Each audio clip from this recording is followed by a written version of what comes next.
Amazing Women Speak podcast, inspiring and motivating every Black woman to own, honor, and execute her amazing, individually and collectively, as it was established at birth.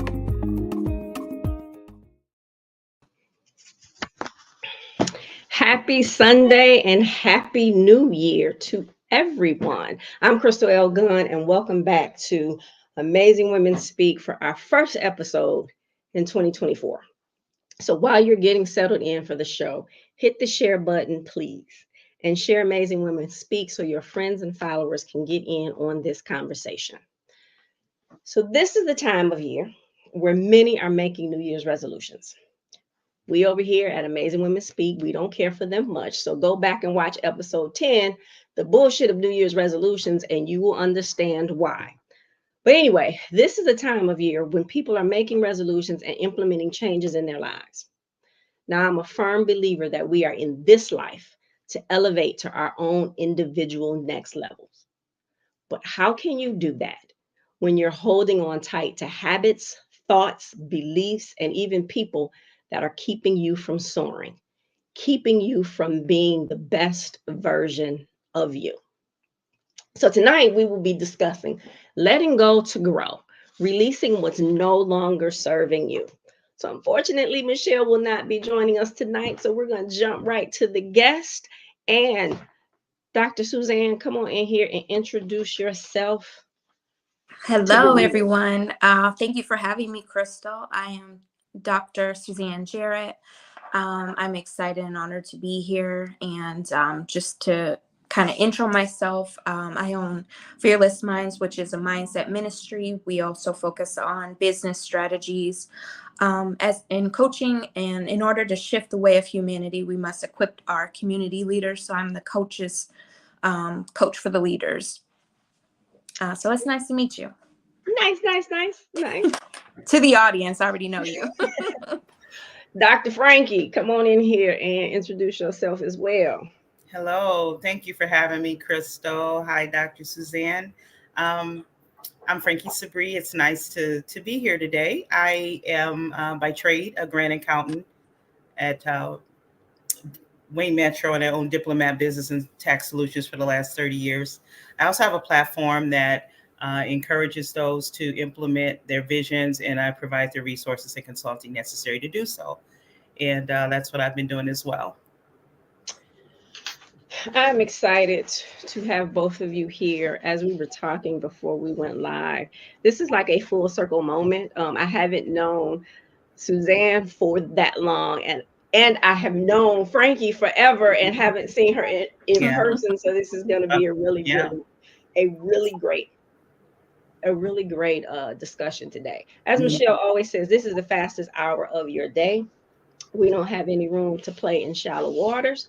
So we're going to get right in, and I'm going to start with my lighting. I'm going to start with Dr. Franki. So what happened in your life when you finally decided to release the things that were no longer serving you and holding you back? Well, what happened, it's actually been a progression. There's seasons and cycles when I look back over my life, and you grow at different levels.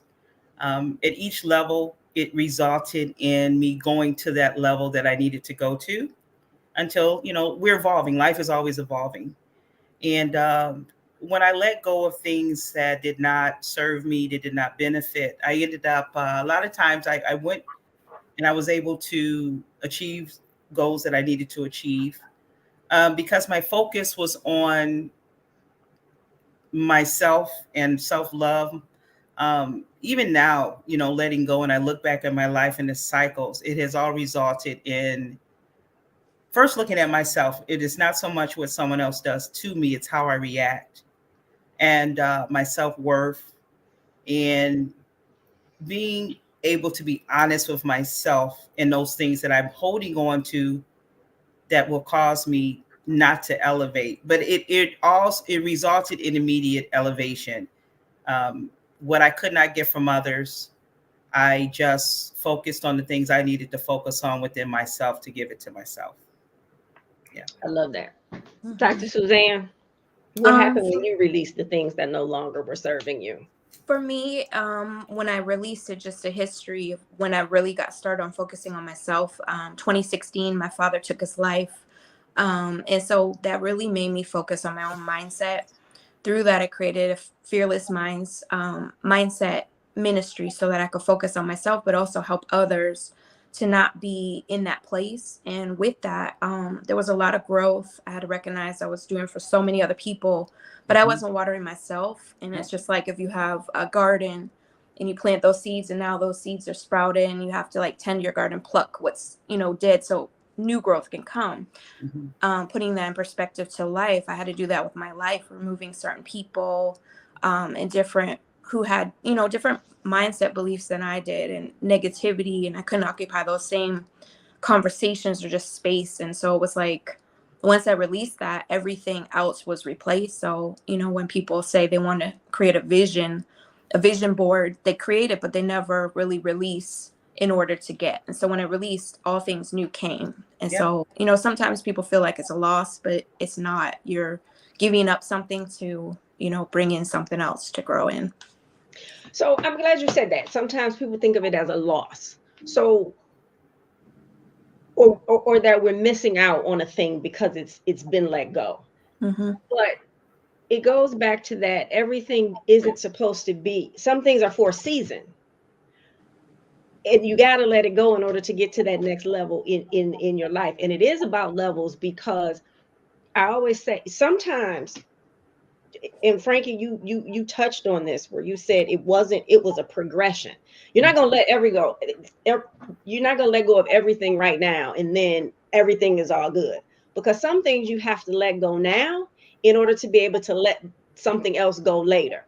And until you let this thing go, you can't let that next thing go. But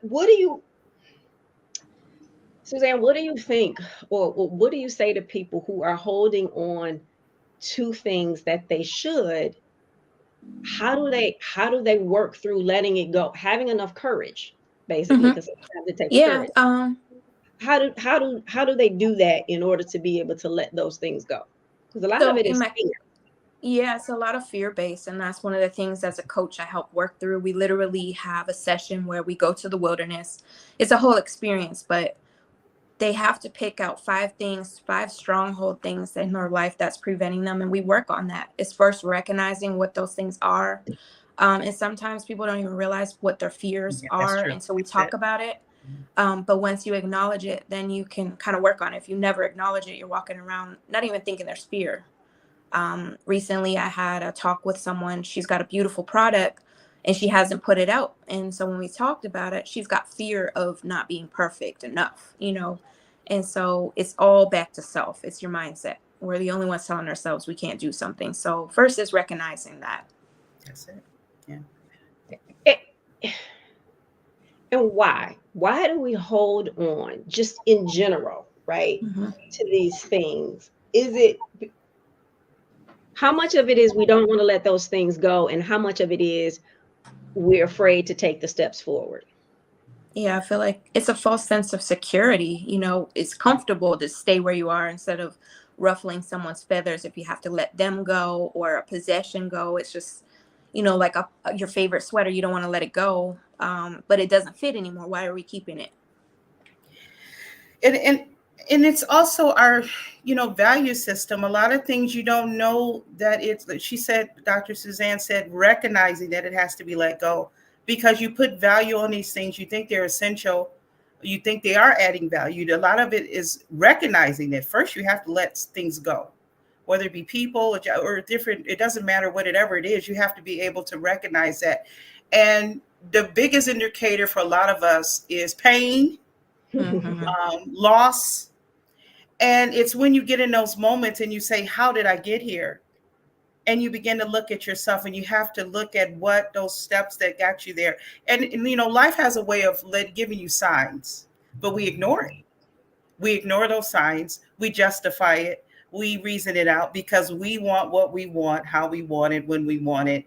And we tend to, the human mind, we tend to make sense of those things, and then we'll either in relationships that don't support our ideals, and find people that will agree with us in those, whatever that is, and we our own we orchestrate what we want to see, but it's our value system, what we value. We believe these things are feeding us and nourishing us until we are so depleted, or either we've gotten to a position where we're like, how did I get here? We've had so much loss, or in keeping these things, I'm having to choose not to be my best self in holding on to these things. And then we have to really take a honest look at ourselves and say, okay, why am I placing value in this person, place, or thing that is not adding value to me, that's taking from me? So we have to still look at, like she said, our mindset and our, what is our framework? Is it, from childhood and our value system?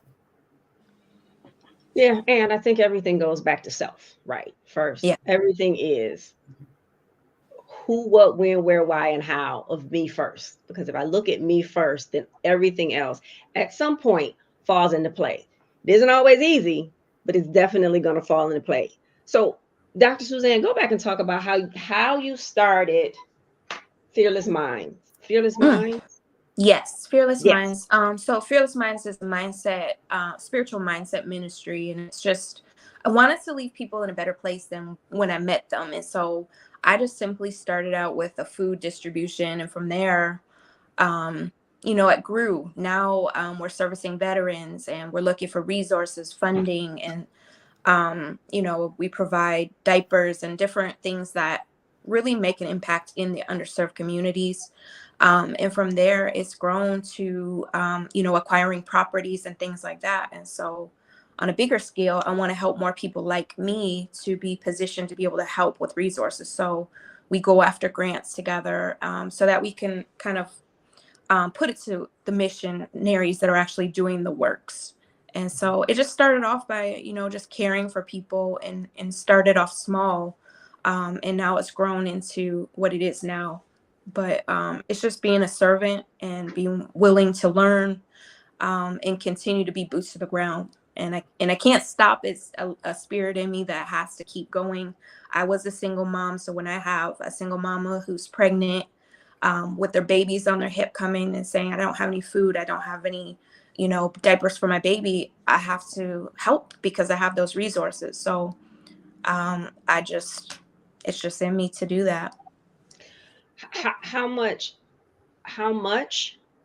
what thoughts, what actions, what habits, and how many people did you have to release in this journey when you were creating Fearless? I have some stuff in the game, let's say that. Pretty much everything. I've lost a lot of people, a lot of things, and God's grace. That's all I can say. God's grace. And he did it in such a way that I have to recognize and honor him. But it definitely is going to cost you some skin in the game, for sure. For sure. When you're chosen, you're going to go through something. The people that don't recognize their calling are going to go through. So I lost a lot of people. My entire circle has changed to the point I'm coming back full circle to the same people that I was in my real struggle. And I was in the beginning of finding my purpose. And now they don't even recognize who I am. We grow, and sometimes people don't let that go. But you definitely have to give up everything. Family, friends, the former people that knew you. You have to get to a place where your mindset shifts, and so does your circle, and you have to be okay with that. Franki, you talked about yesterday that you just launched a global initiative. Mm-hmm. So talk a little bit about that, but then also, what did it take to get you there? Because I know it didn't happen overnight. There were some thoughts, some people, and some things you had to release. Mm-hmm. Tell us a little bit about that. I launched a global initiative.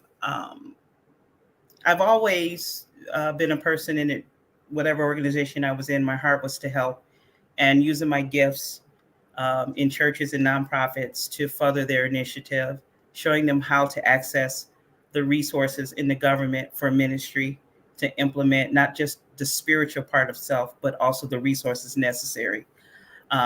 So I've been doing that since 92, 30, 33, 34 years now.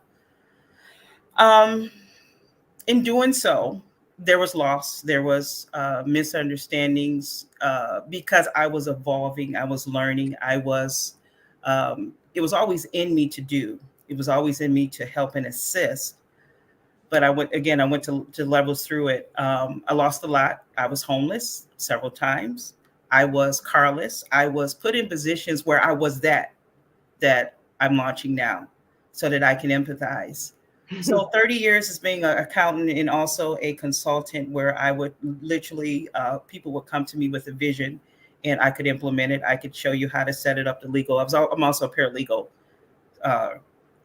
And I could also show you how to get the resources. But my own personal struggle often hindered me being at my best self and able to help others, because I had to learn you can't help others until you help yourself. Mm-hmm. So I would put the needs of others before myself. So the cycle perpetuated. Then there were those that, they judge you while you're in your cycle. You judge you when you're in your process. But I was always meant to do this. So each level in which I would go through and meet, and I think I met you when I was dealing with the mortgage, and dealing with a lot of different things coming out of the industry. But every place that I went, when other doors open, I would go there and do what I'm gifted to do. And then another door would open, but there was always loss associated with that. It was always pain. My global initiative was the result of meeting a divorce. It was the result of marrying and doing the work globally. I went to Turkey, I went to Togo, I went to Nigeria, Abuja, and I was able to do those same things there and implement with the U.S. Embassy, get resources from the embassy has grants. And so I was able to do those things. And it was at the point where even in doing so and giving and sowing and supporting ministry, I still found myself homeless, losing again, loss again. And at some point in time, okay, you can blame the other person and you can say, okay, but you get tired of hearing that narrative and you say, okay, what is it, Lord, am I not getting right? With all these gifts, all these abilities, all that I have to give, it's just not.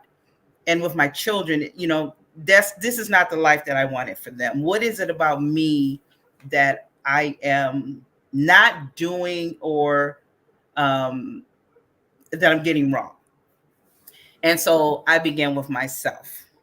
And it's been a 2-year process. It's been cycles of looking at and being still. And as Dr. Suzanne said, kind of just being alone and looking at how did I get here? The thing is, what I did not know, there are certain situations that you go through, and having lost things, it produces a trauma in your life. So I had to go back to my childhood of that trauma. And I found out that being in church for 33, 35 years didn't heal that. Yes, I knew the word and everything, but there were some things I had to deal with in knowing who God was and knowing his word and knowing he's a provider. So I had to deal with trauma. I had to deal with abandonment. I had to deal with and how trauma affects your thinking, your decision making. And I'm the type of person that no matter what happens, I keep going. If there's something I have to do, I don't care what, I will make it happen. I keep going. And there comes a time in your life where you have to stop. And so loss after loss and doing this globally. And I love what I was doing globally. There were people being fed and just a little made a difference in someone else's life. But yet during that, I experienced divorce. And so me deciding to keep it going was first 2 years of just me looking at myself in my life and just repenting and crying and dealing with the effects of trauma, of the loss, the grief, and just allowing myself to first heal and then love myself and get back up and ascend. and look at my journey and get it right this time, and really be honest with myself of what decisions did I make to keep myself in this cycle for, as many years as I've been in them. So you said something interesting where you said you kept you were asking what were you doing and why were you keep getting it wrong? Mm-hmm. Why did you keep getting it wrong? Mm-hmm. So were you getting it wrong, or was it part of the process? Right? Ooh. I'm a firm believer that everything works for our greater good. Wow. Right? Yes. Everything. Even when we think we're getting something wrong. So wasn't it part of the process? You had to Yes. Can I chime in? Go ahead. Okay. So when I met Franki, I was actually getting ready to go. So I made some transitions. I ended up being homeless and going through all of this stuff. So when I met Franki, I was at my lowest. But where I am now, it was a setup. Each step that looked like a setback, it was actually a setup for my purpose. I couldn't be where I am now, helping these people in these same situations if I never went through the same things. And so now they trust in what I say because I actually been there. I don't look like what I've been through, but I do have a story, and I can, when I tell the story, they're like, oh, you do understand. So it's really a setup, even though some things, I've been homeless and lost a few times in my life, but and I asked myself the same thing, God, what am I doing? Like, am I cursed? Like, what is it? And I had to look at myself. I had to do healing. And once you heal that part, you become your better self. And once you're at your best self, you attract those best self people. So those former people, they have to fall away because you're set up for your right now. You're in purpose for sure. Yeah. When I talk about my financial journey and why I go so hard in the paint for financial literacy and financial empowerment, that's part of it. And when I was going through the storm, right, I couldn't understand why. I didn't realize that this was for a bigger purpose than me. But then looking back, it was like just what you said. I had to go through that in order to understand and be able to empathize and sympathize with someone else. Yeah. And for them to be able to trust. I have a friend who always says, I remember I tried to get him to read a book. This was years ago by someone. And his first question was, well, what did they have to overcome in their lives? And the person who wrote this book actually did not have to overcome anything. They just were, silver spoon, that sort of thing. He was like, I don't want to read that book. And I said, well, why? And he says, because there's no grit to it. They didn't have to overcome anything. He was like, I want to read the stories where someone overcame the thing and then became successful. But I realized part of that storm that I had to go into was to know what it was like to be in the storm in order to go back into the storm to help guide people out of the storm. Because when you're in it, you don't know, you can't always see your way out of it. You can't. And so you can't guide someone out of something that you've never been in. That's right. That is true. That's true. And going through the trauma and really dealing with betrayal trauma and still having to raise your children, still having to go to work and getting, you don't understand the impact. And so through that, I was able to understand what happens to your brain. You go into fight or flight mode. Your nervous system shuts down. Your digestive system shuts down.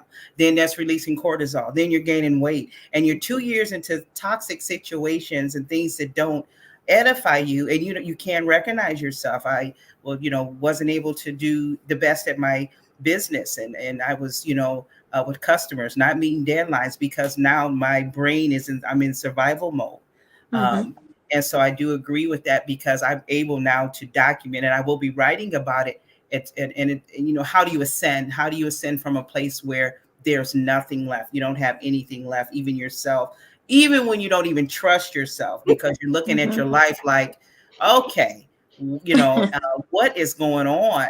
And so, I just had someone recently that talked about they were dealing with some things, and I'm like, well, you're in grief, you're grieving. Loss, there's grief with loss.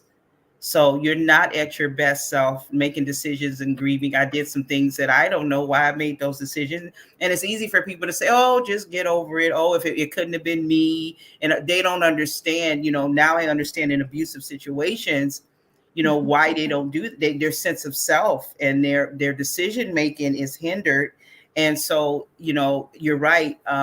Now I do realize it is to help others. So with the launch on yesterday, I am launching that. And the Bible talks about when you have a readiness to revenge and go get others, when you have went through it yourself, you go get others. How many women, and we're talking about this spirit of narcissism and how, a lot of us as women and men are not our best selves through relationships, whether they're personal, because of this spirit that has come to, and it's really taking people out of here, And so how do you arise from that betrayal of the utmost? How do you come back from that? How do you trust yourself again? How do you get back in the game? Yeah. And one thing just falls into something else, right? Like you said, this happened over here, but it spills over into every other area of your life. And you still have to get up. There was a pastor that talked about when you've been called and you've been chosen. Because I always say this, that I do is my assignment. It would be far easier for me to just go get a job and go to work today, right? Yeah. As opposed to doing this thing that I've been called to do. But it is a lonely, lonely place. How do you deal? And when I say lonely, I'm not talking about relationship with a mate. That's not the loneliness that I'm talking about. But I've realized that sometimes I can only have there's this big picture and this big thing that I've been given to do. But I can't talk about that big thing with everybody. I can only talk about a small portion of the thing that kind of deals with them. You know what I mean? I can't share all of these other things because they can't necessarily see that vision. So then it's well, you can't do that, or that's too much, or that's whatever. So with that, because you don't always have somebody to talk to and to talk things through, it winds up being a really, really lonely place. How do you all deal with, and this question is for me personally, how do you deal with that loneliness going through when you know that you're doing what you've been called to do, but how do you deal with the loneliness that comes up with that? So for me, I know why. It's because you're chosen. So in periods of your life, God has to isolate you so that you're very specific and focused on what you have to do. So it's recognizing that and equipping yourself with tools to get out of that loneliness. So filling yourself up with self-love. And so you're not just going through, you have a purpose. And once you understand the purpose, you understand I have to be alone or isolated so that it's protecting you. And it's only for a season sometimes, but it's a moment that God will kind of hide you away. I had been single and this is on a relationship front, I had been single 9 years, and I'm like, what is wrong with me? But in that process, I had to focus on myself and get myself together, so I could birth my ministry. And once I did that, I birthed my purpose partner. And so that's really what it is. It's an isolation for your assignment. You have to be focused. And once you say yes to God and your purpose, there's going to be moments like that, but it's really all about protecting you. And then once you've removed, and because you do have to go through a purging phase where everything is realigning, so it seems like a loss, but it'll be replaced. And then once you're aligned, things will come and attract to you. But in those moments, I spend time reflecting and just working on myself, whether it's working out or, just taking baths and listening to good music, just things that make you feel good. And also having mentors hold you accountable, but it's checking in. I have so many clients that have said, I feel lonely. I feel like I don't have purpose. And I work with them in a setting and, introducing them to networks so that they're not isolated and feeling like that. So it's really finding those mentors in groups of networks that are recognizing we're all the same, and just, checking out on your people and on your sisters. So staying connected. Franki, what do you do when you want to quit? Oh, I canceled my event Friday before Saturday. I canceled it, but I still had because there is such a fight when you are doing what you're supposed to do. And, there's a fight, there's warfare, there's things that come against your assignment, and usually it's from people. When you look in their eyes and they don't believe anything, that you don't get to support. It's lonely because that you're unique and everybody doesn't get you, but he will put you around people. You will find your tribe, so to speak. Mm-hmm. But when you want to quit, all I can say is keep going. Mm-hmm. Keep going. Keep going. And there's sometimes when you're just taking a step, and to me, God will take the second and third step. But Yes. all I can say is don't quit and keep going. When I wanted to quit, I thankfully had those around me that had been through and was able to mentor me and say, no, you got to keep going. And when I tell you the reason I wanted to quit, when I kept going, everything worked out fine. And had I quit, I wouldn't have been able to birth that which I needed to birth, which was to help, again, a platform for those and get the resources. And from that, we're going to be seeing some wonderful things with young men and mental health and getting some grants with youth and things like that. So when you want to quit, you can't go by your emotions. You have to keep the big picture and keep your eyes on what your assignment is. Mm-hmm. And it's bigger than you, and expect to have opposition, and surround yourself with people, iron sharpeneth iron, that can strengthen you when you get weak, because you can't do this alone. And we have to get back to coming together as a community, coming together as African Americans, where we used to have a strong support base because we need each other. And there's been so much division. We have to get back to strengthening each other and relying on each other, because you will want to quit. But accountability, people, and just keep going. Sometimes it's hour by hour, minute by minute, second by second. But I tell you, there does come a time when your help comes. Just don't stop. I know, and I'm so grateful along the way for people who will say, no, you don't get to quit, or will have those conversations. Even when quit isn't used in a conversation, they see it on you and they still, they speak life into you so they can keep going. Or Spirit puts somebody else in your path to let you know, no, you can't quit yet. It's not time for things. I'm also a firm believer, nothing happens until the exact moment that it's supposed to happen. That's so when we talk about wanting to quit because a thing hasn't happened, hasn't manifested the way that we want it to manifest, it's because it's not time. And you got to go back and look at why. Like, why isn't it time yet? There's something else that you still have to do. There's something else that you still need to heal. There's somebody or something that you need to release. And once you do that, the opposition, Franki, that you talked about, I think goes away. Right? I don't believe we have to fight and struggle to do the things that we're supposed to do. They come with ease. And when you find that you're fighting and trying to make something happen, it's because it's not time for that thing to happen. It's not that, And it goes back into letting go what no longer serves you. That's why it's so important to surround yourselves with those that there has to be reciprocity. Everything, this whole earth, is based off of reciprocity. Right. And we talked about the seed in the garden, and there has to be water. And then when it grows, there's bees that pollen the flowers, and then they grow. Everything in this earth was designed with reciprocity. And so you have to have those around you that can give back to help you do what you're called to do. And God will, he'll order your steps, and you'll be around those that you need to be around. And those that don't, they're just takers. They just don't give anything back. You really have to be honest and accept it though, that it is what it is, so. Someone once said to me, this was this was probably 12, 15 years ago at this point. And they said, take out a sheet of paper and write down the 5 people that you talk to the most. He said, if you don't know, just look in your phone. Like, who are the 5 people that you talk to the most? And he said, if those 5 people don't know what it is you're trying to accomplish, what you've been called to do, and aren't helping you do that. Now, helping doesn't mean that they may be in the trenches, but it just might be that they're the ones with the word to keep going. If those people aren't doing that and you're not doing that for them, why are you talking to them so much? True. And we hang around and stay in these situations where people are not celebrating us.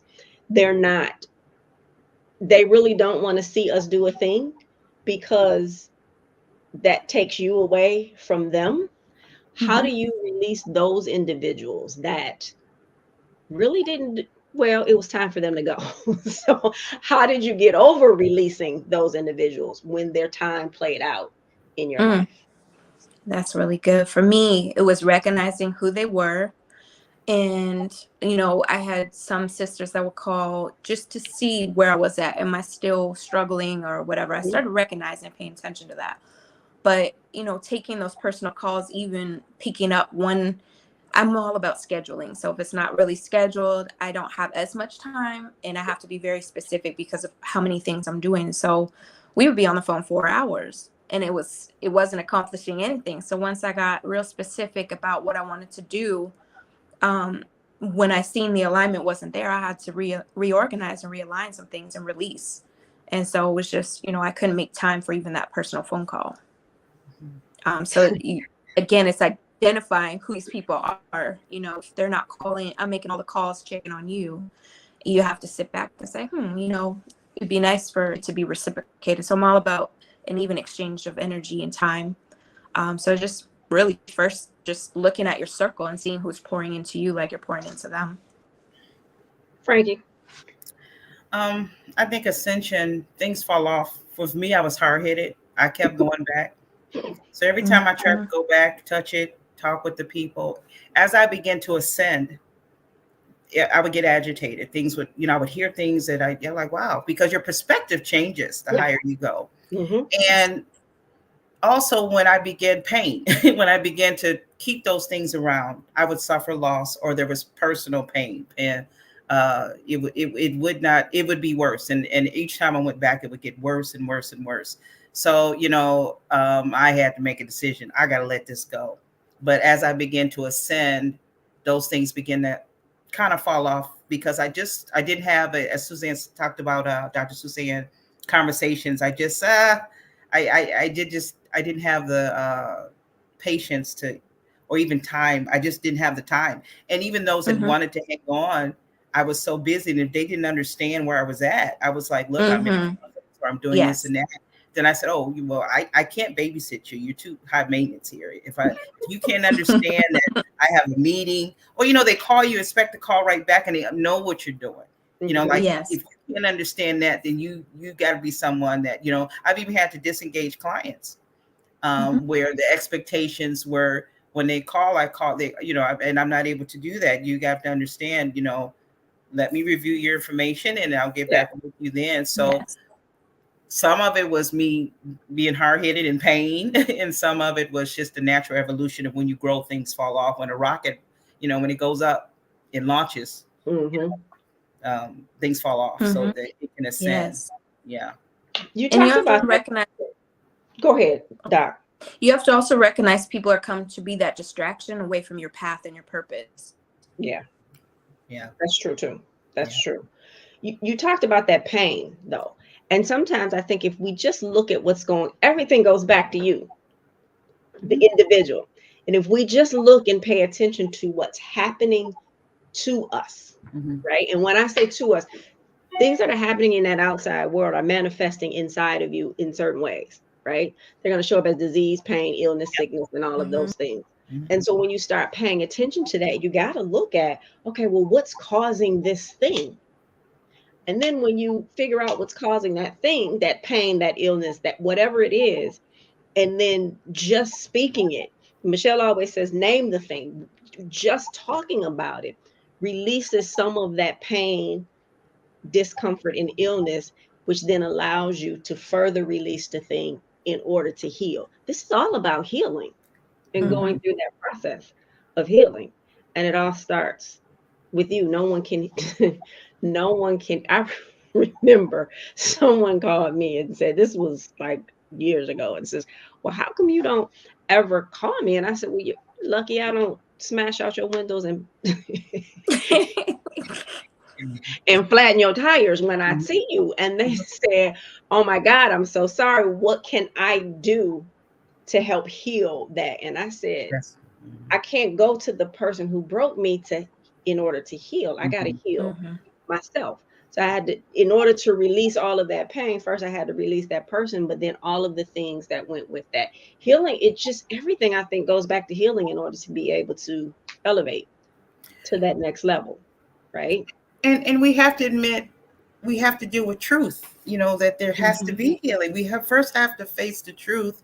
There are those that don't get healed because it's always the other person. It's always because of this. Sure. It's always, and there's never a time where you say, maybe it's me. Maybe I need to look at, and for me, I think what has made this so different is through all the years I went through the thing and the cycles, it's truth. Like, okay, I need to speak the truth. And what is the truth about me? Not the other person, me. What is it about me? And really be able to really be honest with yourself. And sometimes we don't want to look at it because deep down, we know something's wrong. We know, but you just don't want to face it. And you have to be ready to just face the hard, ugly truth and say, okay, and just surrender to truth. Yes. I think when you're tired, when you're just tired, sick and what's the thing? Sick and tired of being sick and tired. Then you just have to say, okay, like you said, what is it with me? And I often tell clients and just individuals in general, whatever happens, if someone has knocked you off your square, made you respond a certain kind of way, made you come out of your character, you got to go back and ask why. Before you respond, before you do the thing, if they've made you feel a certain kind of way, you have that's a clue for you that there's something in you that you have to heal. And if you go back and figure that out, okay, this person said this, but why did it make me feel this way? They didn't say it to make me feel a certain kind of way, but it did. So what is it that I have to do? What do I have to heal within me? And if you do that, a lot of times you don't even have to address that other person because it was something in you that needed to heal in the first place. Yeah, that's true. Yeah. Okay, before I forget, Dr. Suzanne, where can people find you? So you can find me at www.fearlessminds.com. That's the website, Fearless Minds, Facebook and Instagram. There's also Fearless Girl Boss as well, Instagram and Facebook as well. Dr. Franki, where can people find you? You can find me on Facebook under KEMII Talk, KEMITALK, or you can find me on Facebook with my namesake and also on Instagram. So the person that's sitting here listening and struggling to get to their next level, whatever their next level is, because understand we are never in competition with someone else. So the person that's sitting here today listening and they're struggling with getting to that next level, they keep doing the things, right? Why do I still stay here? Why do I get from here and then go back to here? What do you tell them? For me, everyone's different and everyone has different beliefs. I can only tell you what worked for me. Number one, recognizing that first there was an issue with myself. Doesn't matter. And then going to the creator that manufactured me. Because when something's broken, you have to take it to the manufacturer. And in doing so, I was able to say, okay, these are and there were answers. And then talking with the accountability people and getting their opinions about, okay, what, sometimes we don't want to receive the hard things, being focused, but it was taking the time to do and being able to be alone. That's the biggest, being able to okay. So I had came off of social media, and again, letting go of those people, those voices, and just getting alone. And doing a lot of journaling, a lot of crying, a lot of praying. And it was just a combination of those things. But mainly it was dealing with truth, dealing with myself, spending that time alone and going to God and said, please help me to see, how does this cycle in my life stop? How do I stop making these same decisions? And I began to see where we choose from, in my situation, it was in relationships and those I aligned myself with, is how I felt about myself. I had to value myself. I had to love myself, because when you love yourself, there are certain things you won't allow. Yeah. And so that's where I began my journey. And then I began to love myself. I began to spend time with myself, watch a movie by myself, laugh by myself, just get to know me, because I never got a, I never did that, especially having children and relationships. I was just on go on 10 all the time. Businesses, it was always this, it was always that, and putting others before myself. So I took time with myself. Dr. Suzanne? I would say getting around a network. Like if you want to come out of that, it's surrounding yourself with people that will hold you accountable. And, if you recognize you have something more, it's getting some mentors, different mentors for different things. If it's your finances, people like you, and so it's always connecting yourself to people that will hold you accountable and support and inspire and feed your spirit.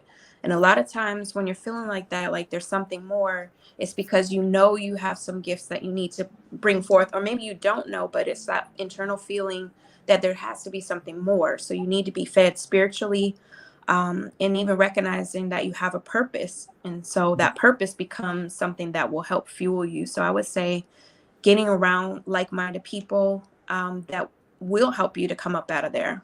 So getting mentors and finding new networks of people of support. And part of this thing is unlearning. Mm-hmm. Unlearning all the things you've been conditioned to do. Yeah. Unlearning all of the things that people have told you about you. Yeah. Right? Unlearning all of the things that people say that, oh, well, if you're successful, this.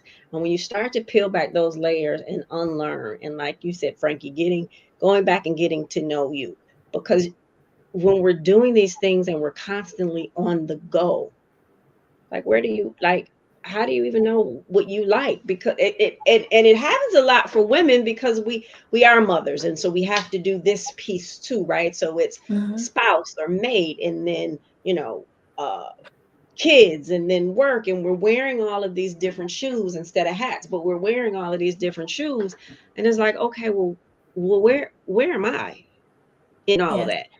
Not Crystal, the ex-wife at this point, not Crystal, the mother, not Crystal, the coach and strategist, but just Crystal.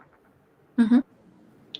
How do you go back and find you in the midst of all of those things? I think that isolation and being alone, but there's still that unlearning. People say you shouldn't, you gotta, that self-care, and you have to stop doing a thing. And one of the things that I realized, I like what I do. So I can sit here and do and create a thing at 9 o'clock at night. And because I don't watch TV, I'm like, well, I'm not just going to sit here. So I might as well do the thing that I love. Right. Right. And so everybody's telling you all of these things that you need to do for you and about you and how you need to do them. But going back and unlearning everything and just going back to self-discovery. Right. Yeah. And a lot of stuff where we were instilled things that are not even true to us. That was our parents or our, elders' beliefs. And a lot of times when you look at a scarcity mindset, so they're going to put it on you, but it's recognizing where you need working on your mindset to relearn and, try new things to see if that, one thing that your parents might have instilled in you, you may not even like. So it's finding out and being bold enough to do those things that you want to do. Yeah. I recently, Dr. Suzanne was talking about doing new things. And another thing is honing my craft, going to seminars, meeting people, things that I love to do, and taking, like for me, doing something different, meeting new people, taking a dance class, something I always wanted to do. I'm gonna get these hustles, like 40 different hustles. I was like, if I still, that's me, I still ain't got it. That little crossover. That's what I get, that little crossover. But just learning new things and just living, loving, and laughing, and just the little things in life. A bright sunny day. Just learning to love the simplest things in life and getting back to that. So I new things. New things, learning new things. So. And going back and dating yourself. Like, that's it. Taking yourself on a date, because I don't have any problem doing anything by myself. I'm going to dinner by myself. But I also can stay in the house for days. Yes, me too. I think we all like that. Different, like I love those mindsets. Yeah. And you know, sometimes I'm so fueled now with vision and purpose. The days go by. I'm like, people are calling and I'm like, I have not even begun to look at my phone on a personal level. Because now, I'm being fulfilled in my purpose. But it did not happen until I took that painful journey, and then even when you contacted me, we haven't really worked together, what, 16 years. Yeah. So, the universe has a way of letting you know it's time to ascend when you've got it, because, when you're your best self, and then now you're ready to give out, you're ready to pour out, but you can't pour out from an empty cup. And that's why you have to release that what doesn't serve you. Yes. Yeah. I like it. We also have to release, survival mode. A lot of us have been operating survival mode, and we're still there. We're clenching, and we're like, some things we have to release of the past. It might have been a past assignment, but we never came back to ask God, is this still what you have for me? Like, we got in the thing, but we never asked, is there something more, or am I released from this assignment? And so it's just really getting outside of that survival mode and enjoying life. That's so true. That's so true. Yeah, we don't have to be in that same space. Like, get out, have some fun, get a life, And living in that survival mode, most people are like yes, living in survival mode. And it's the difference. We all have to have survival strategies, but living in survival mode is doing a thing for us. And Franki touched on it very early in this conversation, that whole fight or flight. And it's doing the same thing as if, any other fear. It's cutting off that access to that cortex part of the brain which is where that creativity and rational thought is. So if you're living in survival mode, you can't even figure out how to get out of it. No, you can't. Because that part of your brain is cut off. It is. And that's why people judge people when they go through that. How did she take that? How did this person stay in this abusive situation? Or how's she out here with her children and she's homeless and everything? They don't understand. It's so intricate. Yeah. It's so intricate. It's more than that. A person doesn't want to be in that, but your reasoning ability is hindered. And I really think it needs to be something that really, it's actually something very real and really needs to be recognized. You're not at your best self mentally, even when I lost everything. I got the house back. I'm in a 3-bedroom house in a full finished basement. When I first got here, I only stayed in one part of the house because I was so used to staying with someone. And even though I was here, I was, in a big house and everything, I still was used to staying mentally. And I noticed, I was like, wait a minute, I'm just staying in this one little room and I have a whole house, so survival mode. That brain, it does change your brain. And there's fog, your thoughts, it takes a while for the fog to lift, and your thoughts where you can even focus on your focus, you can't focus, we deal with veterans. You talk about veterans with them dealing with PTSD coming from trauma. People judge them. I like, they're regular people. They just like me and you. They just have suffered a trauma. That's all. That's right. Yeah. And it takes them a little longer than average because they don't trust that what you say is going to happen because they've had a fight. And, so that's part of my role, is to make it easy. And through that, patience with them and understanding. I have PTSD, so I can relate. And, it shows up in all forms, but recognizing that you just have to care for them in a different way. And now they come to me like, I trust you, like whatever it is, I know you're going to take care of us and, put us in a better space. But yeah, it's real out here. Yeah. It's definitely, and I think giving yourself grace is really important, but it's also really important to give other people grace as well. That's right. Yes.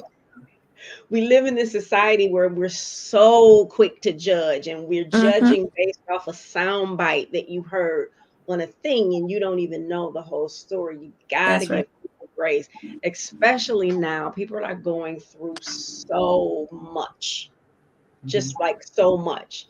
And to be able to give a kind word as opposed to, the judgmental stare looks, whatever it is. To be able to extend that grace goes a long, long way. It goes a long way. Yeah, it does. Fastest hour of your day. It is. Hour. Oh, it is an hour. But I love first of all, I love what I do, or I absolutely couldn't do it. And this is one of the many things that I do.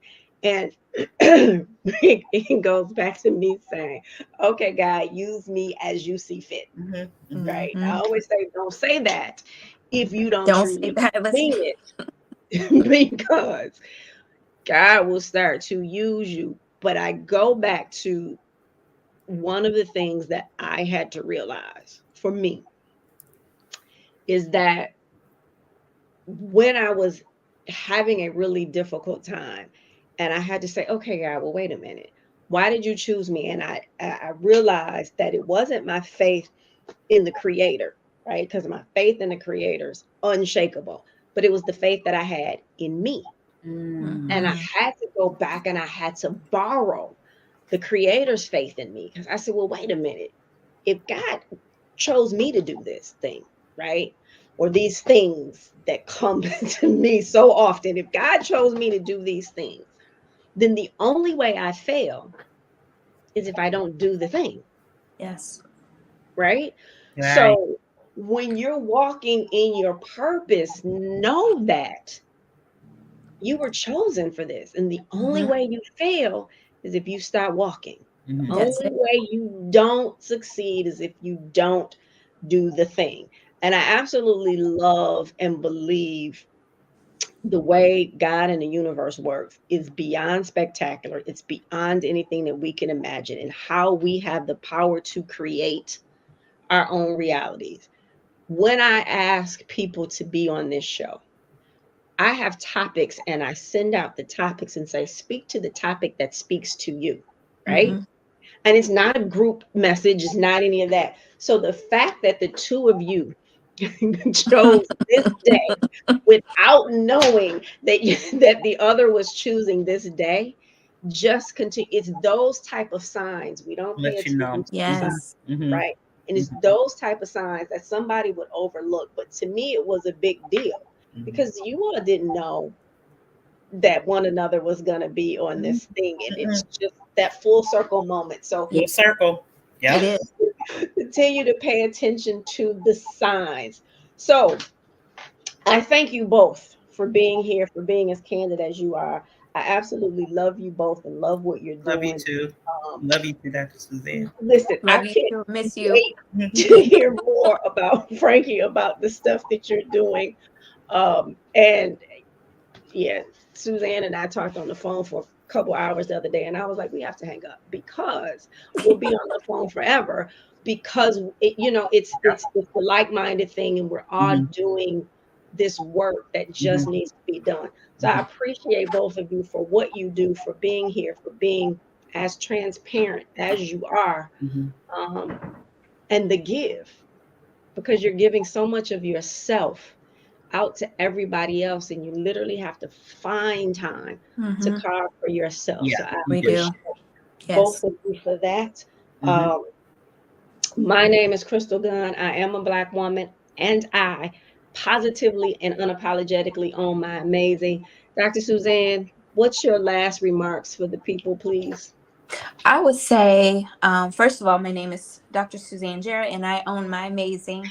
Don't be afraid to go out there and do that thing. If you don't know what it is, tap into people that will, because sometimes we don't see it on ourselves. So just, stay inspired and keep pushing forward. Dr. Franki? My name is Dr. Franki Sebree. I am a Black woman and I do own my amazing. And I am just want to say, don't fear, release it. Release it. Release it. Yeah, you'll be so much lighter, and it will just Mhm. literally will Yes. change your life. And Mm-hmm. those people that you are afraid to lose, you don't have to kick them to the curb and never talk to them again. You can just go hang out with them for time to time. I guarantee you they'll still be doing the same thing that they were doing last year. For So sure. you won't have missed Yes. anything.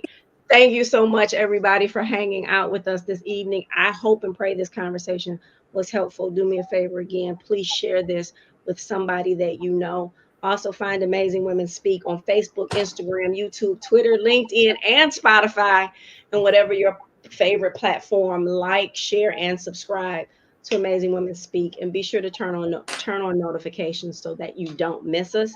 And then take a look at past episodes. Look at the topics and find those which speak to your soul. And after that, share them with someone that you know. Be a blessing to someone else. Thank you guys so much for joining us today. All right. Thank Bye-bye. you to those that tune in each week. We love and appreciate you, your support, and we will definitely see you next time. Bye-bye. Bye-bye.